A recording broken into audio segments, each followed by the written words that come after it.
আমাদের দেশের কোরআনের পাখি যখন তাফসীর মাহফিলে যখন ছিল, কে হিন্দু, কে খ্রিস্টান, কে বৌদ্ধ, কে নাসারা, কোন ভেদাভেদ ভুলে যে দল মত নির্বিশেষে কোরআনের পাখির কথাগুলো শুনতে, কথা বলেন ঠিক কিনা?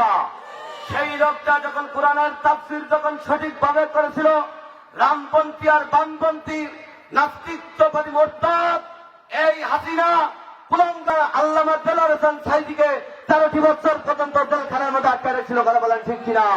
আমার ভাইরা, আমার বন্ধুগণ, আল্লাহর নবী যখন কুরআনুল কারীমের কথাগুলো যখন বলা শুরু করে দিল, ওই সময় তারা কি বললেন?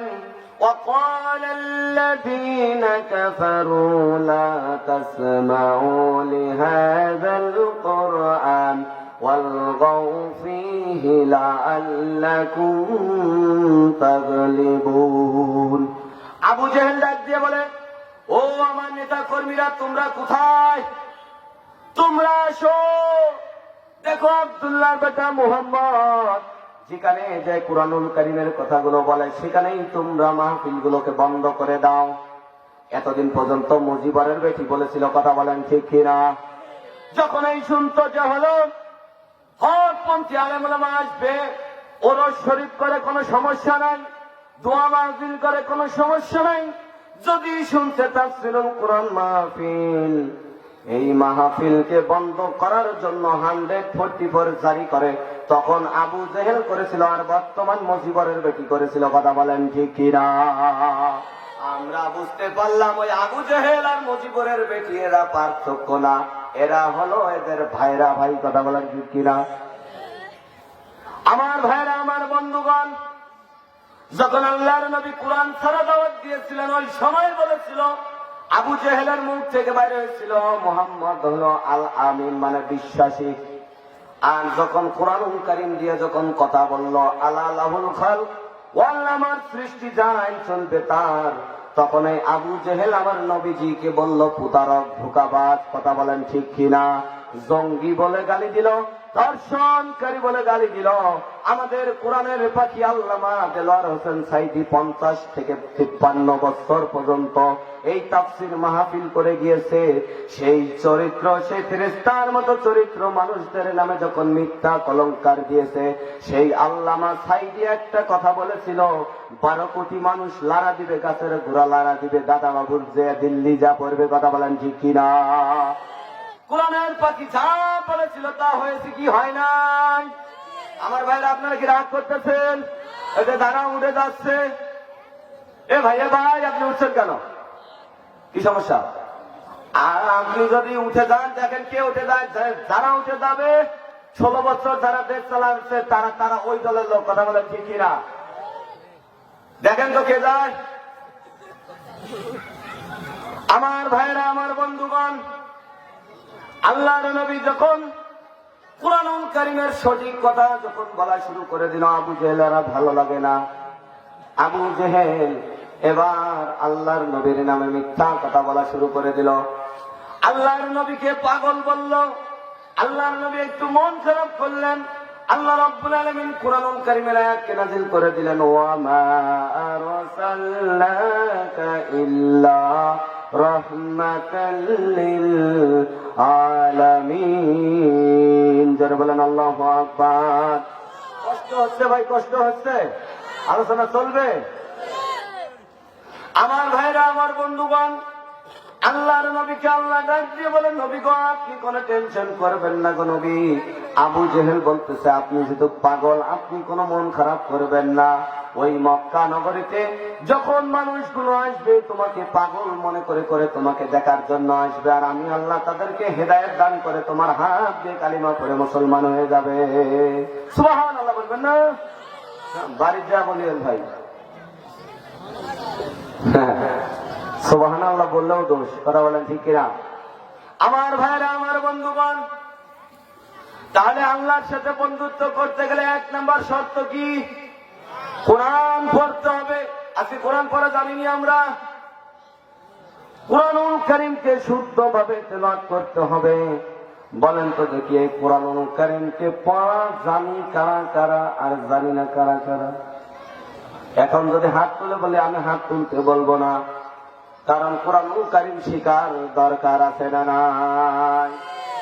আপনি যদি কোরআনুল কারীম যদি শিখতেন, জান্নাতের পথ কোনটা, জাহান্নামের পথ কোনটা, কোন পথে গেলে আল্লাহকে পাবেন, কোন পথে গেলে রসুলকে পাবেন, কোন পথে গেলে হক পন্থী আলেমদেরকে পাবেন। এখন তো মানুষগুলো বলে হুজুর এক একজন এক একটা করে দল করে, এ বলে ও সঠিক, ও বলে ও সঠিক, কিন্তু আমরা কার কাছে নিব, কোন দল আমরা করব? কথা বলেন ঠিক কিনা? আমরা তো বুঝি না। তার জন্য আমি একটা উদাহরণ দিয়ে থাকি রে ভাই। বলেন তো দেখি, মাছের বাজারে যখন যান আপনারা, কোন মাছটা কেমন আপনারা বাছাই দিতে করেন কি করেন না?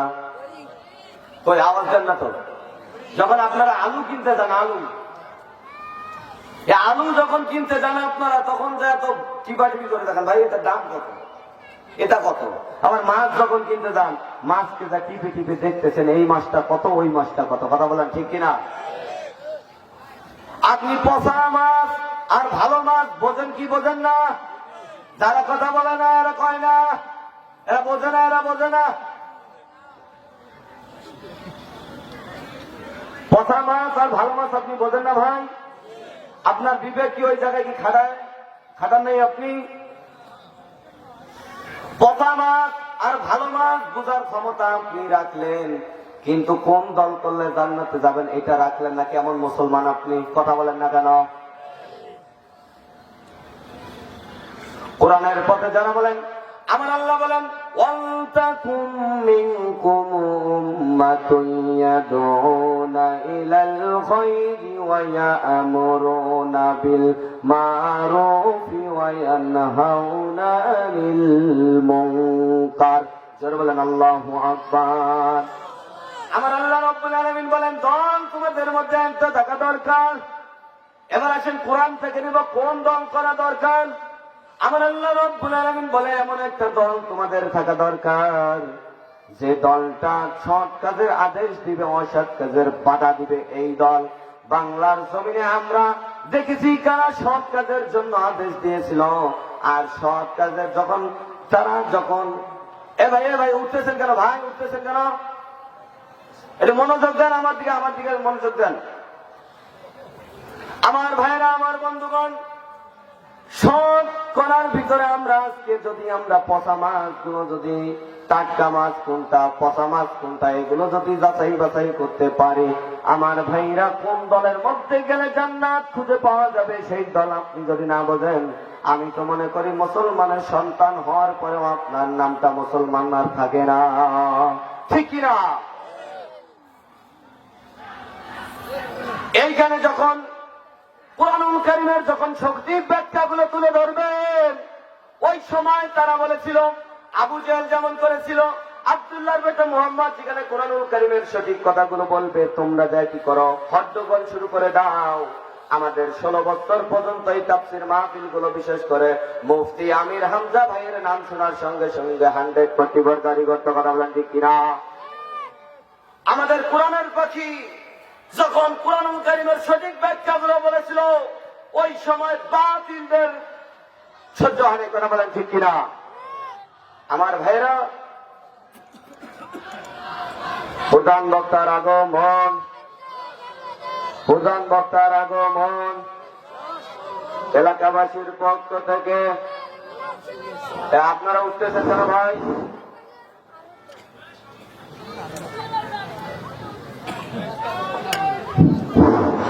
নারে তাকবীর, নারে তাকবীর। প্রধান বক্তার আগমন, প্রধান বক্তার আগমন, নারে তাকবীর। আলহামদুলিল্লাহ। প্রধান বক্তার আগমন, প্রধান বক্তার আগমন, তাফসীর কারকের আগমন। লিল্লাহে তাকবীর। আওয়াজ হয় না তো? লিল্লাহে তাকবীর। আজ থেকে আমরা বলে দিতে চাই, আমরা অনেক বছর থেকে দেখেছি কুরআনুল কারীম যখন, আমার ভাইরা, আমার বন্ধুগণ, আমরা দেখেছি। আপনারা বসেন। এখন তো শ্রাবণ বসেন বসেন বললে তো তাহিরির মতো জিকির হয়ে যাবে ভাই, কথা বলেন ঠিক কিনা? তাহিরির মতো জিকির করা যাবে? আগলা পাগলা অমুক তমুক এসে বলার দরকার নেই ভাই। আমরা দেখেছি কুরআনুল কারীমকে যখন হক কথা যখন বলেছিল, আমাদের দেশের কোরআনের পাখি যখন তাফসীর মাহফিলে যখন ছিল, কে হিন্দু, কে খ্রিস্টান, কে বৌদ্ধ, কে নাসারা, কোন ভেদাভেদ ভুলে যে দল মত নির্বিশেষে কোরআনের পাখির কথাগুলো শুনতে, কথা বলেন ঠিক কিনা? সেই লোকটা যখন কোরআনের তাফসীর যখন সঠিকভাবে করেছিল, রামপন্থী আর বামপন্থী নাস্তিকবাদী মোরতাদ এই হাসিনা কুলাঙ্গার আল্লামা দেলোয়ার হোসেন সাঈদীকে 13টি বছর পর্যন্ত জেলখানার মধ্যে আটকে রেখেছিল, কথা বলেন ঠিক কিনা? আমার ভাইরা এই কথাগুলো যখনই আমরা বলেছিলাম, যখনই ওনার কথাটা বলেছিলাম, তখনই বলেছিল জামাতের প্রোডাক্ট, করা বলেন ঠিক কিনা? আমার ভাইরা যেই দলটাকে নিষিদ্ধ করার জন্য 3 দিন আগে যেদিন এই দলটাকে নিষিদ্ধ করতে চায়, 3 দিন পরেই তারা নিষিদ্ধ হয়েছে, কথা বলেন ঠিক কিনা? এই জন্য এখান থেকে আমি বলে দিতে চাই, আমরা সংসদে আর কোন রামপন্থী বামপন্থীদেরকে দেখতে চাই না। এখন সংসদে আমরা দেখতে চাই কুরআনুল কারীম কারা কারা আছেন, তো হাত তুলে একটু আল্লাহকে দেখাই দেন। বলেন লিল্লাহি তাকবীর। আল কোরআনের আলো, আল হাদিসের আলো, আলেম ওলামা যেখানে, আলেম ওলামা যেখানে, লিল্লাহি তাকবীর। আমরা 53 বছর, আমি দেখি নাই, আমার বড় ভাইরা দেখছে, আমার দাদারা দেখেছে, আমার বাবা দেখেছে, 53 বছর পর্যন্ত সুদ বাংলার জমিন ছাড়ে নাই, কথা বলেন ঠিক কিনা? সুদ ছাড়ে নাই, মিথ্যা ছাড়ে নাই, ধর্ষণ ছাড়ে নাই, জেল জুলুম অত্যাচার হয়েছিল। কিন্তু আপনি যখন কুরআনুল কারীমের হক কথাগুলো বলতে চেয়েছিলেন, তখন এই 144 জারি করে বন্ধ করে দিয়েছিল, কথা বলেন।